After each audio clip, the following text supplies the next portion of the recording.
Hello friends, Satyendra institute for information के YouTube channel पर आपका स्वागत है। यदि आप प्रीवियस आरआरबी एनटीपीसी का क्वेश्चन पेपर देखते हैं तो पाएंगे कि हर एक शिफ्ट में कंप्यूटर से 2 क्वेश्चन पूछे गए हैं। ये सारे क्वेश्चन या तो कंप्यूटर फंडामेंटल के हैं या नेटवर्किंग से पूछे गए हैं। तो आइए हम लोग कंप्यूटर से जुड़े हुए कुछ बेसिक टॉपिक्स को यहाँ पर देखेंगे जिनसे आने वाले एग्ज़ाम में क्वेश्चन पूछे जा सकते हैं। ये छोटे छोटे टॉपिक काफ़ी इम्पोर्टेंट है और इनसे क्वेश्चन आने का काफ़ी ज़्यादा प्रोबेबिलिटी है। तो सबसे पहले हम लोग कंप्यूटर हार्डवेयर को समझते हैं। कंप्यूटर हार्डवेयर को मेनली 2 पार्ट में बांटा गया है, इंटरनल और एक्सटर्नल। इंटरनल का मतलब होता है वे पार्ट्स जो सीपीयू कैबिनेट के अंदर एम्बेडेड होते हैं। ये सारे जो सीपीयू बॉक्स होता है उसी में एम्बेडेड होते हैं, उसी में लगे होते हैं। और एक्सटर्नल का मतलब होता है वे सारे पार्ट जिनको हम लोग बाहर से अटैच करते हैं। ये सीपीयू कैबिनेट के अंदर नहीं होते हैं, सीपीयू से अटैच होते हैं लेकिन कैबिनेट के अंदर नहीं होते हैं। तो सबसे पहले हम लोग इंटरनल को समझते हैं।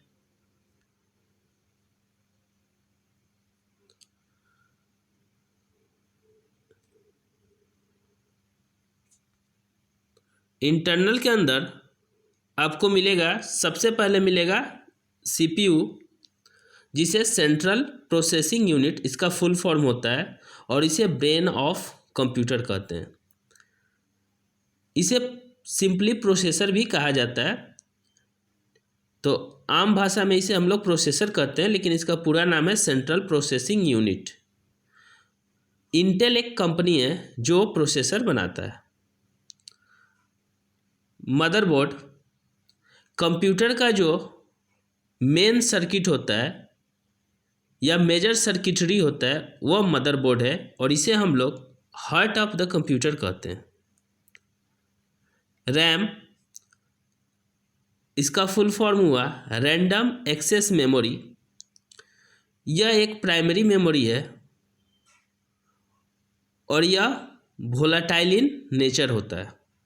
वोलाटाइल इन नेचर का मतलब हुआ कि इसमें स्टोर किया गया डेटा कंप्यूटर के ऑफ होते ही उड़ जाता है, अर्थात यह एक तरह का टेम्पररी मेमोरी है। सीडी रोम, सीडी का फुल फॉर्म हुआ कॉम्पैक्ट डिस्क और ROM read only memory. Fan, computer के कैबिनेट में एक फ़ैन लगा होता है जो कूलर का काम करता है। HDD, hard disk drive. Hard disk drive, जिसे आप लोग अच्छी तरह से परिचित है, यह एक परमानेंट मेमोरी है और यह सेकेंडरी टाइप का मेमोरी है। परमानेंट इसलिए है कि इसमें स्टोर किया गया डेटा कंप्यूटर के ऑफ करने के बाद भी रहता है और काफ़ी लंबा समय तक यह रहता है। जब तक आप खुद इसे डिलीट नहीं करेंगे ये अपने आप डिलीट नहीं होगा। ग्राफिक कार्ड, यह जो है विजुअल एनिमेशन को सपोर्ट करता है। साउंड कार्ड, यह जो है वीडियो को सपोर्ट करता है।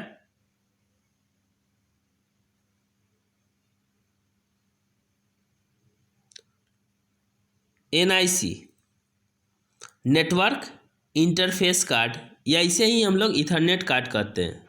तो NIC को हम लोग क्या कहते हैं? ईथरनेट कार्ड कहते हैं। इसका फुल फॉर्म हुआ network interface card.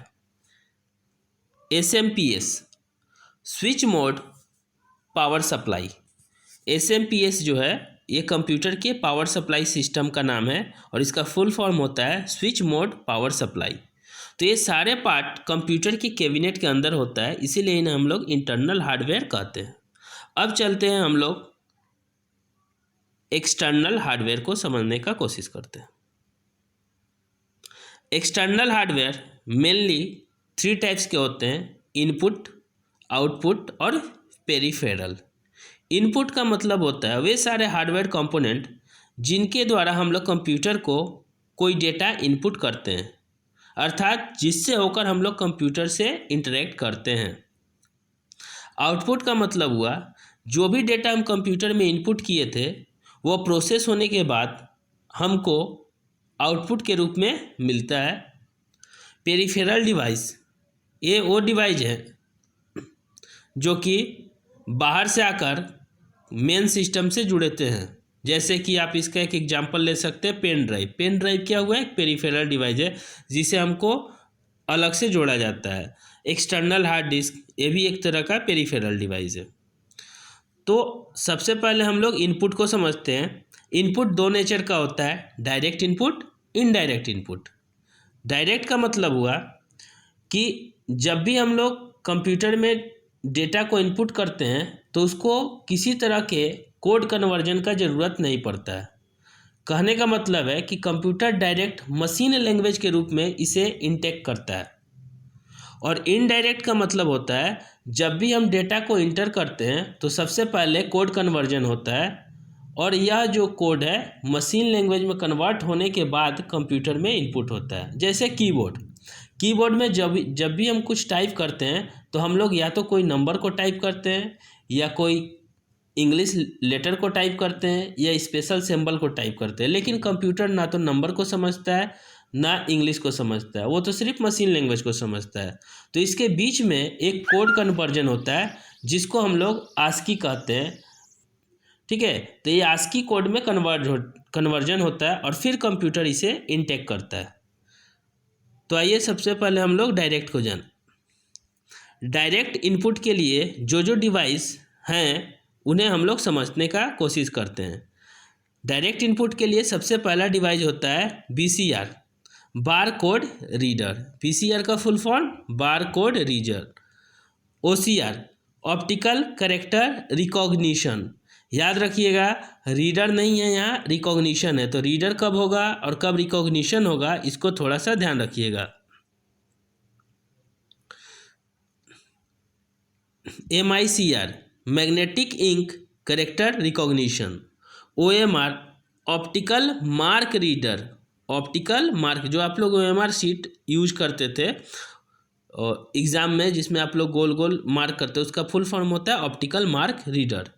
Scanner, touch screen, light pen, mic. MIC mic का फुल फॉर्म माइक्रोफोन होता है। याद रखिएगा बहुत बार पूछा गया है कि माइक का फुल फॉर्म क्या होता है, तो होगा माइक्रोफोन। अब हम लोग इनडायरेक्ट को समझते हैं। इनडायरेक्ट में क्या क्या है? तो पहला होता है कीबोर्ड, क्योंकि जो भी आप कीबोर्ड से इनपुट करते हैं उसका पहले कोड कन्वर्जन होता है। माउस, जो भी आप माउस से इंटर करते हैं उसका भी कोड कन्वर्जन होता है। और जॉयस्टिक। तो ये तीनों क्या है? ये तीनों के तीनों आपके इनडायरेक्ट है। तो इनडायरेक्ट का एग्जाम्पल आपको याद रहना चाहिए कि कौन सा इनडायरेक्ट इनपुट डिवाइस है। अब चलते हैं आउटपुट डिवाइस। आउटपुट डिवाइस में आपके पास है मॉनिटर जो कि डिस्प्ले आपको दिखाई देता है, जिस पर आप देखते हैं जो एक टीवी के तरह डिस्प्ले होता है उसे ही हम लोग मॉनिटर कहते हैं। यह एक तरह का विजुअल डिस्प्ले होता है। दूसरा प्रोजेक्टर भी क्या है? एक आउटपुट यूनिट है। आप यहाँ पर किसी चीज़ को कास्ट करते हैं। प्रिंटर भी एक तरह का आउटपुट यूनिट है जो कि एक कैरेक्टर के रूप में डिस्प्ले करता है। तो अगर पूछा जाए कि विजुअल डिस्प्ले या विजुअल आउटपुट कौन करता है, तो मॉनिटर हो गया और प्रोजेक्टर हो गया। कैरेक्टर डिस्प्ले कौन करता है? प्रिंटर करता है। प्लॉटर एक ग्राफ के तरह डिस्प्ले करता है। ठीक है, जैसे कि आप लोग प्लॉटर के एग्जाम्पल समझना है तो आप किसी भी हॉस्पिटल में जो हार्ट बीट को नापा जाता है या ECG किया जाता है तो एक प्लॉटर का ही वहाँ पर यूज होता है। स्पीकर यह क्या करता है? साउंड को आउटपुट करता है। ठीक है, तो मॉनिटर वीडियो का आउटपुट करेगा, प्रोजेक्टर वीडियो का आउटपुट करेगा, प्रिंटर कैरेक्टर का आउटपुट करेगा, प्लॉटर जो है ग्राफ को आउटपुट करेगा और स्पीकर जो है ऑडियो साउंड को आउटपुट करेगा। इसके अलावा पेरिफेरल डिवाइस जो आपको बता दिया गया है, बाहर से कुछ भी एक्स्ट्रा जोड़ा जाता है वो सारा किस में आते हैं? पेरिफेरल डिवाइस के अंदर आते हैं। अब हम लोग को मॉनिटर का टाइप समझना होगा। देखिए मॉनिटर को मेनली 2 टाइप में रखा गया है, CRT और TFT। CRT cathode ray tube जो सबसे स्टार्ट में मॉनिटर आया था वो CRT था, कैथोड रे ट्यूब। आप लोग को पुराना वाला कंप्यूटर याद होगा जिसमें एक बहुत ही बड़ा सा टीवी के जैसा स्क्रीन मिलता था और उसके पीछे काफ़ी लंबा सा उभार होता था। तो जो पुराना कंप्यूटर था वही था क्या, CRT, कैथोड रे ट्यूब। उसके बाद आ गया TFT। TFT को हम लोग 3 कैटेगरी में रखा गया है। LCD सबसे पहले आया LCD, जिसका फुल फॉर्म होता है liquid crystal display, liquid crystal display. इसके बाद उससे भी एडवांस हुआ, वो अपडेट हुआ और क्या बना, LED, लाइट इमिटिंग डायोड। ठीक है, तो पहले क्या आया था LCD, LCD किससे अपडेट होके क्या हो गया, LED, लाइट इमिटिंग डायोड। और वहाँ से अभी आया OLED, organic light emitting diode. OLED मतलब ऑर्गेनिक लाइट इमिटिंग डायोड। तो ये थे मॉनिटर के प्रकार। अब हम लोग थोड़ा सा प्रिंटर के प्रकार के बारे में समझ लें। प्रिंटर को हम लोग मेनली 2 कैटेगरी में रखे हैं। एक आया इम्पैक्ट प्रिंटर और दूसरा होता है नॉन इम्पैक्ट प्रिंटर। तो सबसे पहले समझते हैं इम्पैक्ट प्रिंटर क्या होता है। इम्पैक्ट का मतलब होता है आघात या स्पर्श। इम्पैक्ट का मतलब क्या होता है, आघात या स्पर्श। तो यहाँ पर क्या हो रहा है कि आपका जो इंक है वो डायरेक्ट जिस पेज पर प्रिंट हो रहा है उसके साथ इम्पैक्ट करता है। ठीक है, तो यहाँ पर क्या हो रहा है, आपका जो प्रिंटर का इंक है वो इम्पैक्ट करता है, मतलब उसके साथ टच करता है, पेज को टच कर रहा है। और नॉन इम्पैक्ट का मतलब होता है यहाँ पर किसी तरह का टच नहीं होता है, तो इसलिए इसका नाम है नॉन इम्पैक्ट प्रिंटर।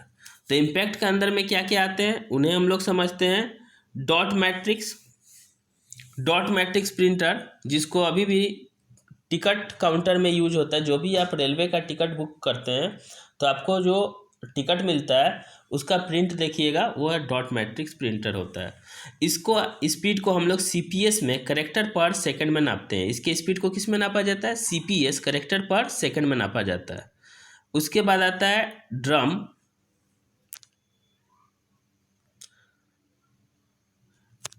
प्रिंटर।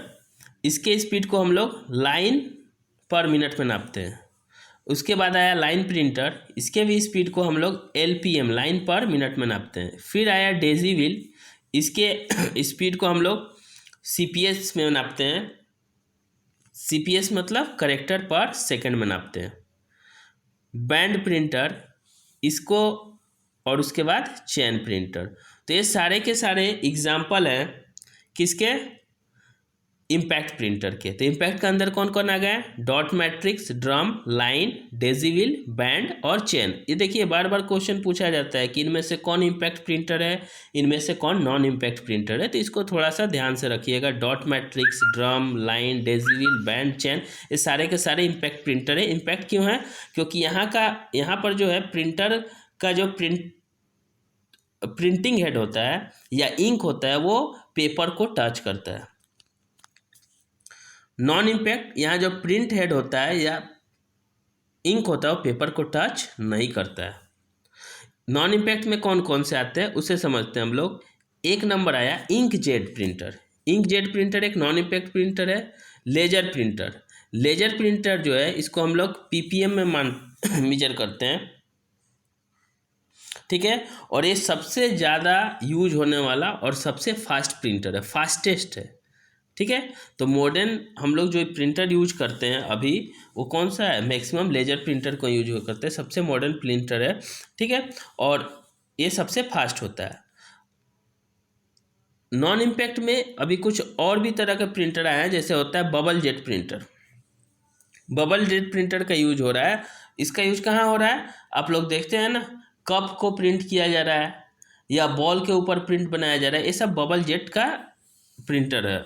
और अभी एक नया प्रिंटिंग आया है जिसको हम लोग बोलते हैं 3D प्रिंटिंग। 3D प्रिंटिंग में क्या होता है कि 3D प्रिंटिंग में आप एक 3D ऑब्जेक्ट को प्रिंट कर सकते हैं। कहने का मतलब है ये बहुत ही लेटेस्ट कंसेप्ट है और ये पूरा तरह से अभी इम्प्लीमेंट नहीं है, ये जस्ट साइंटिफिक यूज में और रिसर्च में ही है। इसमें कहने का मतलब है जैसे आप मान लीजिए आपका एक घर है, तो उस घर को अगर हम लोग स्कैन करवा दें कंप्यूटर में और उसका जो रॉ मटेरियल है उस कंप्यूटर के पास रख दे तो घर को प्रिंट कर देगा। ये है 3D का कॉन्सेप्ट।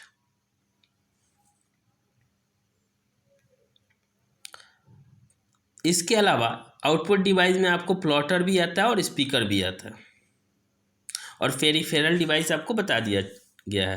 तो ये सारे कुछ इंपॉर्टेंट टॉपिक्स है कंप्यूटर से जुड़े हुए, जिस पर आप लोग काफ़ी ध्यान देने का ज़रूरत है, क्योंकि हर शिफ्ट में कंप्यूटर से क्वेश्चन पूछे जा रहे हैं। धन्यवाद।